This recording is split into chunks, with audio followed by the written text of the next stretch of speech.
Well, hello everyone, and I know it's been on since early in the month, but what the hey?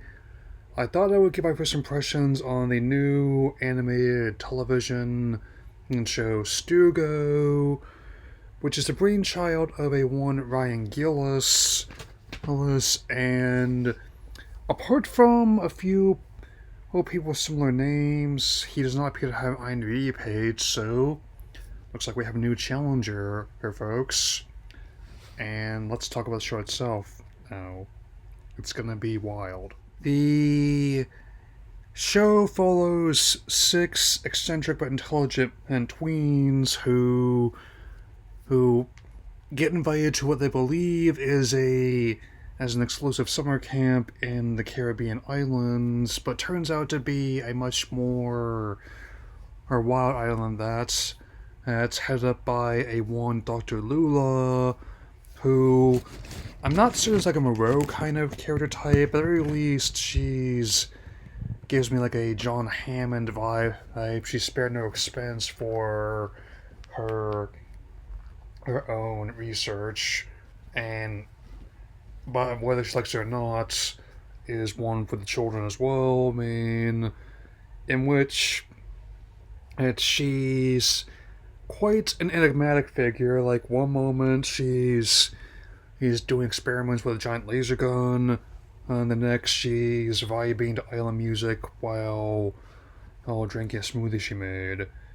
And the children are all have unique personalities and designs and are as follows: Pliny, Marion, Sarah, Chip, Larry, and I think I might have to say my favorite so far is Frances. The fact that she just keeps the same expression throughout everything, even with all the craziness around her. And it is a wild show. I mean, I definitely saw like the sneak peek when I was rewatching Strange World the other night. Right, and I think it was a nice pairing between the fact that in order to reclaim that their food stores and Pliny's cowboy boots they have to engage in gladiatorial combat with the island's experiments. It's definitely a very strange place where dinosaurs walk the earth once again, and hermit crabs get so big that they use half of a destroyed boat as their shell, and at least as most of the animals can only walk on their hind legs, also wear pants as well. I mean, and they also have separate ones for the challenges. I mean, prepare the ceremonial clam diggers. Yeah, I personally cannot say how long this will go on.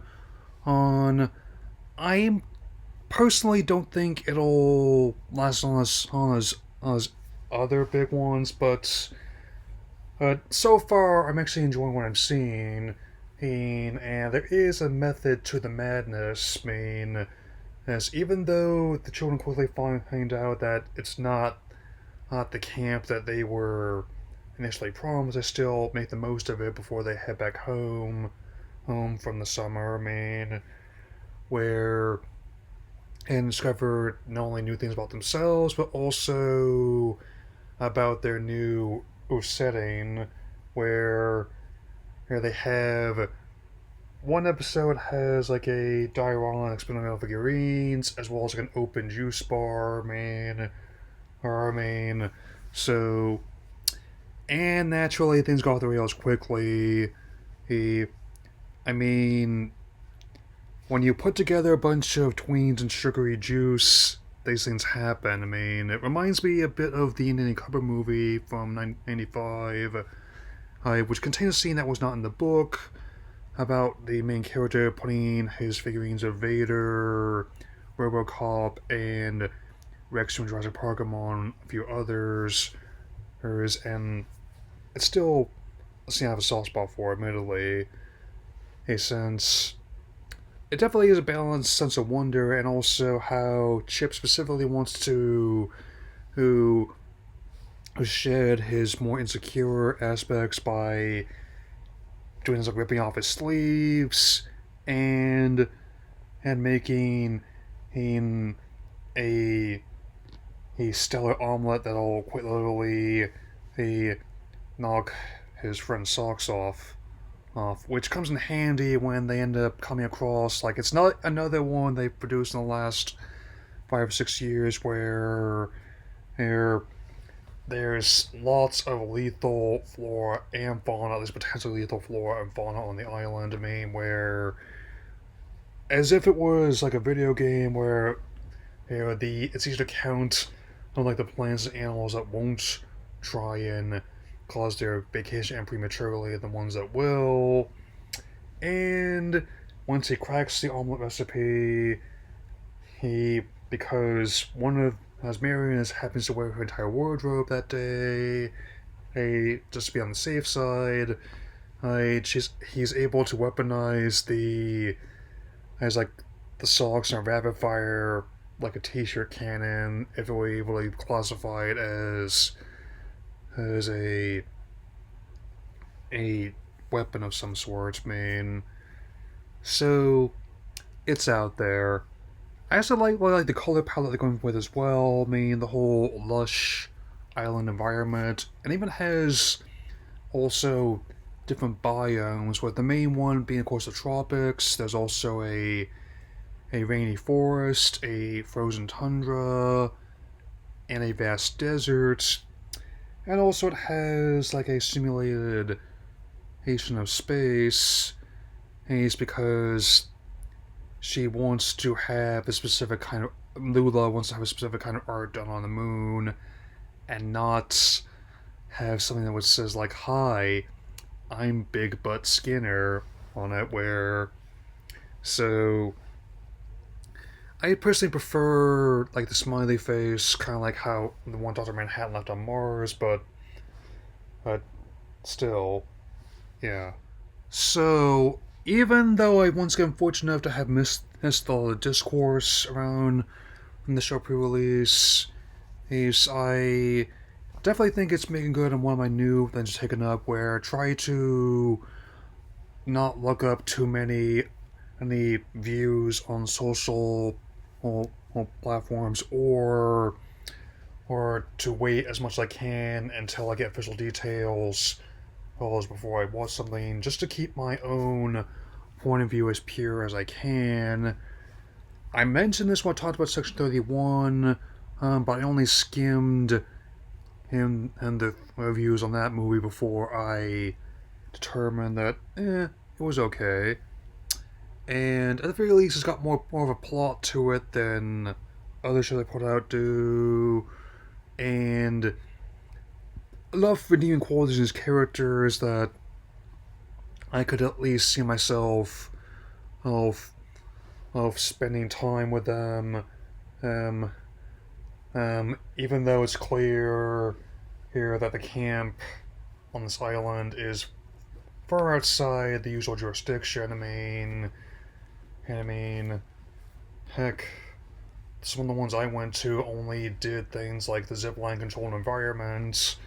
Because I did see what happened, especially a given how bizarre our Stan, Kyle, Kenny, and Eric did on their trip. I mean, like the people kept saying long story short, even though it was long to have a book. To borrow a phrase from Inigo Montoya, you keep using that word. I don't think it means what you think it means. I do fully admit it's been a very, very erratic time for both the company and the network lately. Though I am doing my best to support the show, and I am still dismayed that some of the ones I've been into have ended, at least for now, or are ending. Believe me, I do plan to watch the remainder of Moon Girl when that comes out, and looks like they are going to be potentially including that storyline in the Young Doctor Year after all. at very least, I can see that putting put as a something like a lost episode on D Plus or something thing, since the lost media aspects alone made made the gatekeeper so called highly desirable. I mean, all I've seen were or other bits that show that yes, it was real, and like wise, I'll just deal with everything else this year here under their umbrella, their Mickey Mouse eared umbrella as it comes, man. So look, I'm not gonna be a guy that definitely he would be willing to light up a torch or grab my pitchfork at every single little thing that isn't to my liking. I'm a guy that, of course, this thing's while wearing like a Grogu sweater, and just came off talking about a remaster of a 25-year-old PS1 Star Wars game. Um, and yes, I am getting this close to beating it. It's another one going for the platinum of. So anyway, I am still plugging away at some more serious analyses of other stuff I'm into. I just thought I would get you your usual dose of silly for this weekend. That'll be all for now, and I'll see you all again soon. So take care, everyone.